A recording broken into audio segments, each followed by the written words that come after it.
27. The international division of labor. The policy of national discrimination adopted in relation to the non-Russian Union republics is justified theoretically in terms of what is called by contemporary Soviet economists the law of the international division of labor. This law is of great importance not only internally, but also externally, since it is utilized to justify the policy adopted towards the countries within Comecon and towards underdeveloped countries. Here, however, space precludes treatment of the external relations of the Soviet Union. According to Marxism-Leninism, the value of a commodity is determined, as has been pointed out in section 14, price control, by the amount of socially necessary labor time involved in its production. But the socially necessary labor time involved in the production of a particular commodity varies in different regions and in different countries according to such factors as climate, soil, accessibility to mineral resources and the productivity of labor, the latter depending on the technical level of production. Thus, the value of a particular commodity varies in different regions and in different countries. Since, a commodity, WBB, is produced in economies at different levels of development, with a different labor productivity, there inevitably are distinctions between the national values, prices of production, of commodities. Emsinin, Socialist Integration, Moscow, 1973, p. 228-9.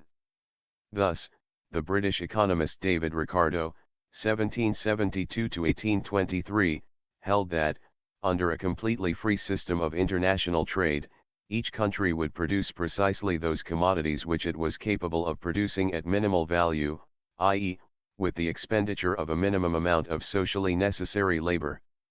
Under a system of perfectly free commerce, each country naturally devotes its capital and labor to such employments as are most beneficial to each. By using most efficaciously the peculiar powers bestowed by nature, it distributes labor most effectively and most economically. D. Ricardo, The Principles of Political Economy and Taxation, London, 1937, p. 80, 81. Ricardo bases his theory on a hypothetical example. He assumes that the production of a certain amount of cloth in Britain requires the labor of 100 workers for a year, while the production of the same amount of cloth in Portugal would require the labor of 90 workers. This quantity of cloth could be exchanged for a certain quantity of wine, the production of which in Portugal requires the labor of 80 workers for a year, while the production of the same amount of wine in Britain would require the labor of 120. In these circumstances, it would be economically beneficial for both countries that Britain should produce cloth and Portugal wine, that Britain should exchange cloth for Portuguese wine, and that Portugal should exchange wine for British cloth, since this would save the labor of 20 workers in Britain and 10 workers in Portugal. Before specialization. Wine cloth total. Portugal, 80, 90, 170. Britain, 120, 100, 220. Total, 390. After specialization. Wine cloth total saving. Portugal, 160, 160, 10. Britain, 200, 200, 20. Ricardo refrains from carrying his theory to its logical conclusion, that there would be an even greater total saving of labor if both cloth and wine were made in Portugal. Many contemporary Soviet economists endorse at least the rational basis of Ricardo's theory. Further. Wine cloth total saving. Portugal, 160, 180, 340. Britain. Total, 340-20. Many economists who have analyzed Ricardo's above views believe that he has revealed the mechanism of the emergence of material advantages from the participation in the international division of labor. The economists who see a rational grain in Ricardo's theory and think of using it to promote the international socialist division of labor are closer to the truth. Emsinin, Ibid, p. 233, 234. Marx did, indeed, maintain that a region or country with a less technically developed level of production, by trading with a region or country with a more technically developed level of production, may, yet thereby receive commodities cheaper than it could produce them. K. Marx, Capital, Volume 3, London, 1974, p. 238. And it is allegedly on the basis of Marxism that contemporary Soviet economists maintain that economic cooperation between the Union republics of the Soviet Union, as well as between the Soviet Union and underdeveloped countries, brings about, when it is based on the international division of labor, mutual benefit of the parties, which is attained through the saving of social labor in the production of individual goods. A.I. Chekutov, Economic Cooperation with Socialist States as a Factor of Industrialization of Developing Countries, Moscow, 1973, p. 234. Marx, however, held that the application of the international division of labor meant that the region or country with the more technically developed level of production was able to exploit the region or country with the less technically developed level of production. Even if we consider Ricardo's theory, 3 days of one country's labor may be exchanged for a single day of another country's. In this case, the rich country exploits the poor one. K. Marx, Histoire des doctrines économiques, History of Economic Doctrines, Paris, N.D., in, A. Emmanuel, Unequal Exchange, A Study of the Imperialism of Trade, London, 1972, p. 92. Thus, contemporary Soviet economists are compelled to admit that, even if there is mutual benefit from such international exchange, the region or country with the higher level of labor productivity derives significantly greater benefit than the region or country with the lower level of labor productivity. Marx, regarded as only natural that more developed countries should enjoy greater advantage from the division of labor. In his view, a nation with a higher social labor productivity obtains in the international exchange a surplus profit. K. Marx, Capital, Volume 3, London, 1974, p. 238. Under any circumstances there exists an international exchange which in every concrete case brings greater advantages to countries with a more developed economy, and less advantages to countries with a less developed economy. Emsinin, Ibid, p. 231, 235. Soviet economists present the international division of labor, based on the international specialization and cooperation of production. Emsinin, Ibid, p. 63, as an objective economic law, namely, the law of the international division of labor. Emsinin, Ibid, p. 57. It is, therefore, on the basis that they are endeavoring to violate an objective economic law that contemporary Soviet propagandists denounce Union republics or foreign countries which seek to move in the direction of economic self-sufficiency. National selfishness and the tendency towards economic autarky ultimately produce economic instability and increase dependence upon the world capitalist market. V.I. Kuznetsov, Economic Integration, Two Approaches, Moscow, 1976, p. 41. It is also noted that technological development is relatively more expensive in the industrially backward Union republics than in the more industrially developed Russian Republic. Increases in industrial production are becoming relatively more expensive to achieve in most of the less developed areas of the USSR, i.e., the Central Asian and Transcaucasian republics, than in the already developed Western regions. F.D. Whitehouse, Demographic Aspects of Regional Economic Development in the USSR, in, V. N. Bandera and Z. L. Melnick, eds. The Soviet Economy in Regional Perspective, New York, 1973, p. 156. The policy of the new Soviet leadership is thus to develop further the international division of labor between the Union republics of the Soviet Union, that is, to develop further the semi-colonial status of the peripheral Union republics in relation to the dominant Russian Republic. In the 10th five-year period, the territorial division of labor will become more effective, and the contribution of every republic and region to the attainment of all Union objectives will be augmented. A. N. Kosygin, Guidelines for the Development of the National Economy of the USSR, 25th Congress CPSU, Moscow, 1976, p. 71. 28. Investment. Investment, as the term is used by contemporary Soviet economists, is the provision of new means of production to the economy. Under the socialist system which formerly existed in the Soviet Union, new means of production were, as has been shown in the section entitled Payment for Production Assets, allocated by the state to enterprises without charge, in accordance with the Central State Economic Plan. Up to now, capital investments in industry have in most cases been financed from non-repayable budget funds. V. Vorobiev, Credit and Industrial Development, in Ekonomikeskiya Gazeta, Economic Gazette, No. 46, 1965, in The Soviet Economic Reforms, Main Features and Aims, Moscow, 1967, p. 90. The financing of capital investment is currently handled by free grants from the state budget.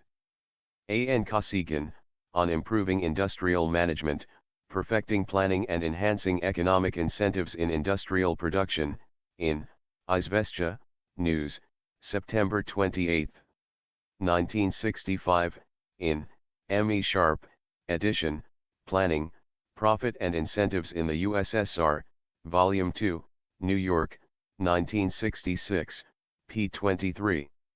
Since the economic reform, however, as has been shown in the same section, enterprises buy new means of production, but only in exceptional cases are investment funds, that is, money capital, advanced to enterprises for this purpose by the state without charge. At the present time, only in exceptional cases will the means of investment, WBB, come from the budget. V. Batirev, The Economic Reform and the Increasing Role of Credit, in Communist, No. 2, 1966, in M. E. Sharp, edition, Opposition, Volume 2, p. 246. Nevertheless, investment is still classified into centralized, that is, officially included in the Central State Economic Plan, and decentralized, that is, made from enterprises' own funds and not included in the Central State Economic Plan. Non-centralized investments are of local significance. They are made by the enterprises themselves, which are guided by their own calculations.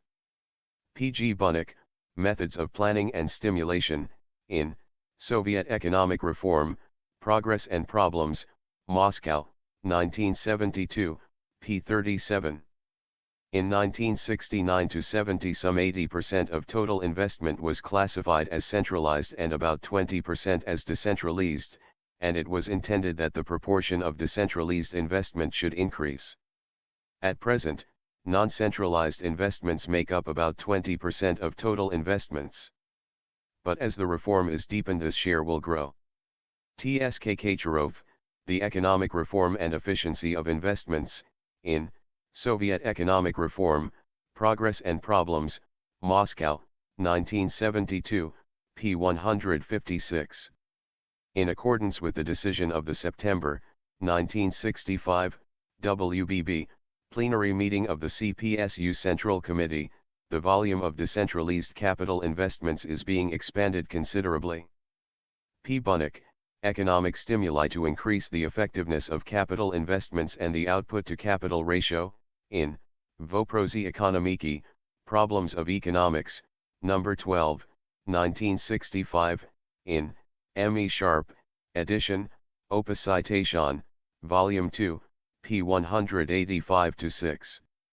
It is, however, not only the decentralized 20% of total investment which is made from enterprises' own funds. In addition to this, 73.5% of centralized investment, that is, 58.8% of total investment, also came from enterprises' own funds.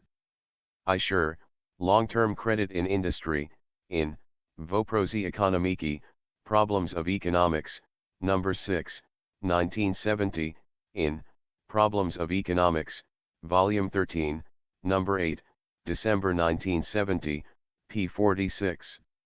Thus, some 78.8% of total investment comes from enterprises' own funds.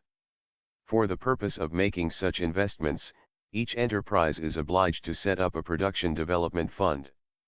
There are now three types of material incentive funds at the Soviet enterprise.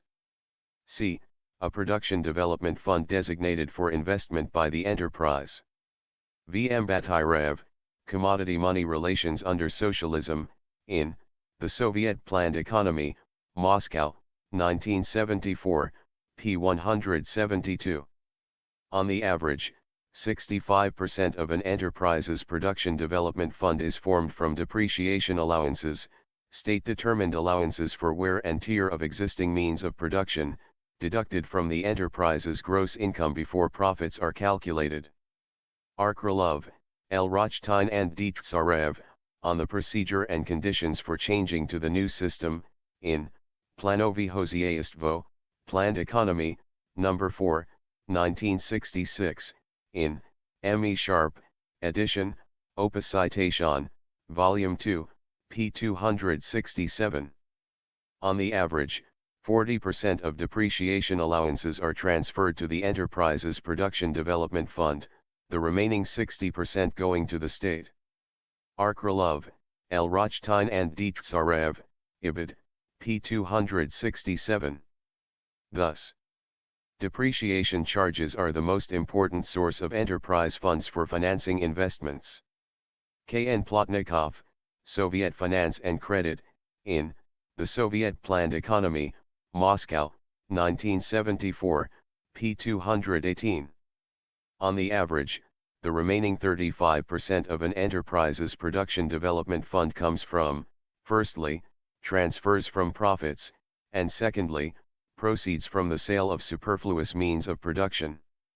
The production development fund will be made up of three sources: part of the profit, part of the depreciation allowances designated for the complete renewal of fixed assets, and receipts from the sale of superfluous equipment. B. Sukharevsky, New Elements in Economic Incentives, in Voprozy Ekonomiki, Problems of Economics, No. 10, 1965, in The Soviet Economic Reform, Main Features and Aims, Moscow, 1967, p. 80. Profit is a vitally important source of expanded socialist reproduction. L. Gatovsky, The Role of Profit in a Socialist Economy, in Communist, No. 18, 1962, in M. E. Sharp, edition, Opus Citation, Volume 1, p. 89.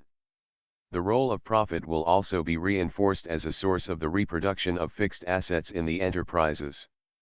B. Sukharevsky, The Enterprise and Material Stimulation, in Ekonomikeskiya Gazeta, Economic Gazette, No. 49, 1965, in M. E. Sharp, ed., Opus Citation, Volume 2, p. 210. The establishment of production development funds brought about a very large increase in the enterprise's funds available for investment, from 120 million rubles in 1964 to 4,000 million rubles in 1967, an increase of more than 33 times. A. N. Kosygin, Ibid, p. 22-3.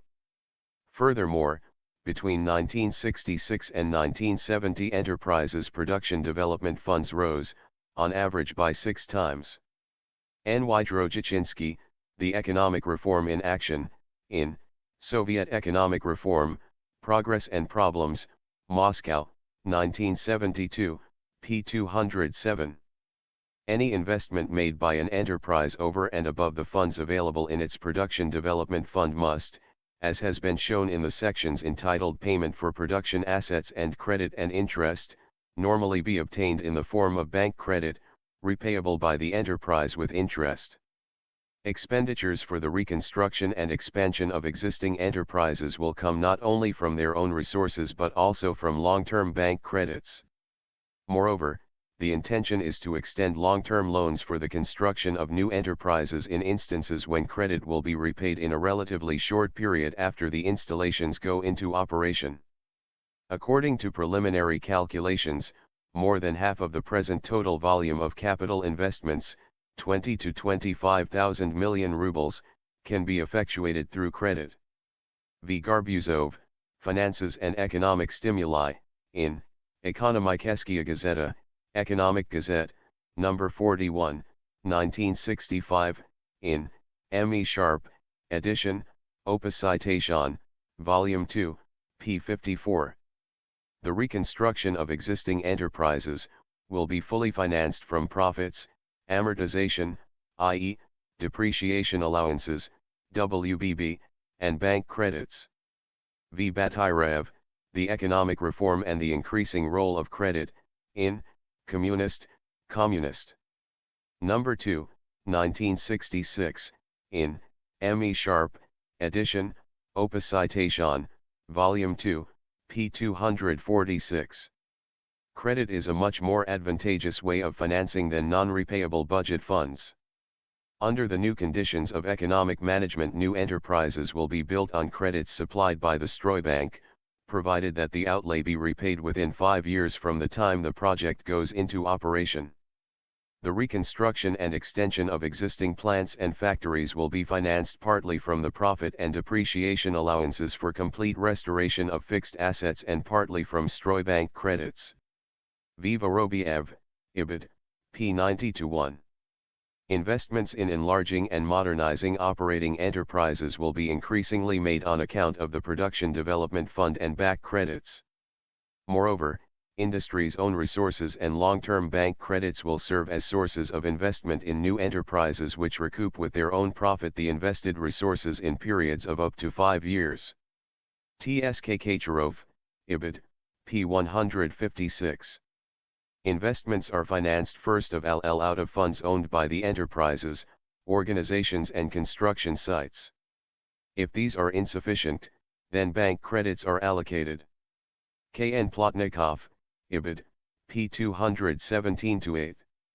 Despite the forecasts of some Soviet economists that more than half of investment might be effected through bank credits, by 1974 only 3.3% of investment was in fact effected in this way. V. N. Kulikov, Some Problems of Long-Term Crediting of Centralized Capital Investments, in Financie SSSR, USSR Finances.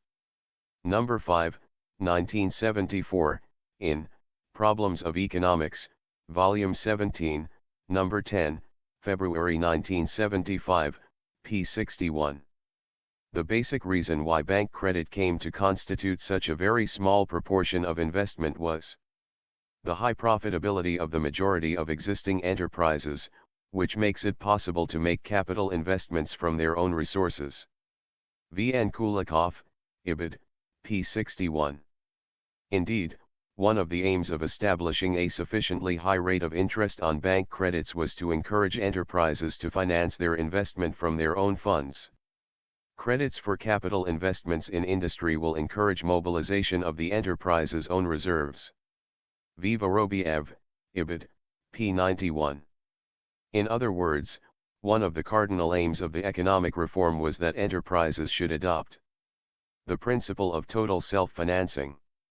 N. Fedorenko, on the elaboration of a system of optimal functioning of the socialist economy, in Voprosi Ekonomiki, Problems of Economics, Number 6, 1972, in Problems of Economics, Volume 15, Number 6, January 1973, p. 21.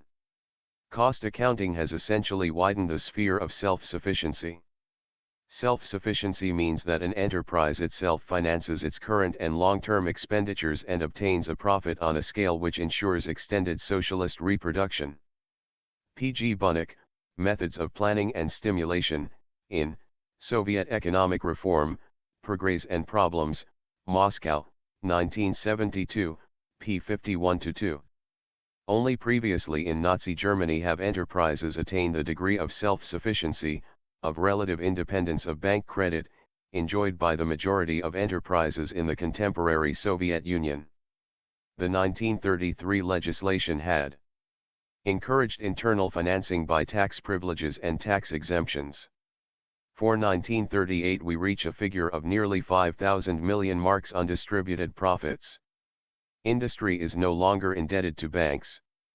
The victory of internal financing over the borrowing from banks, savings banks and insurance institutions indicates the decay of the role of banking capital.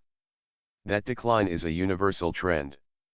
The primacy of self-financing over borrowing is not the end of capitalism and is not even the end of finance capitalism. It merely indicates that the seat of finance capitalism has shifted from the banks to industry, or rather to a congruence of banks and industry. P. Newman, Behemoth, The Structure and Practice of National Socialism, London, 1942, p. 261, 262. State investment grants have, since the economic reform, been restricted to exceptional cases approved by the USSR Council of Ministers, generally large-scale new construction projects whose recoupment period will exceed 5 years from commencement of operations. Financial grants made by the state to enterprises for capital investment must be restricted and the use of credits expanded. A. N. Kosygin, Ibid, p. 21. Budgetary allocations for this purpose, i.e., investment, WBB, must be authorized by the USSR Council of Ministers. V. Vorobiev, Ibid, p. 246. Only in exceptional cases will the means, for investment, WBB, come from the budget. V. Batyrev, Ibid, p. 246. State enterprises themselves are responsible for almost 80% of total investment. An increasing proportion of investment goes to the expansion or modernization of existing enterprises rather than to the construction of new enterprises. Every year 80% and more of all investments go into projects in the process of construction, and thus the possibilities of building new projects, including those for the development of new sectors, are limited. T.S.K. Kacharov, Ibid, p. 165. This applies particularly to the European and Urals region of the Soviet Union, new projects being scheduled for development mainly in the eastern region of the country, especially Siberia. The eastern regions, especially Siberia, where industrial production is to be raised by nearly 50%, will develop at priority rates. In the European part of the USSR and in the Urals, industrial development will largely follow the line of technical re-equipment and reconstruction of operating enterprises. A. N. Kosygin, Guidelines for the Development of the National Economy of the USSR for 1976 to 1980, 25th Congress CPSU, Moscow, 1976, p. 72.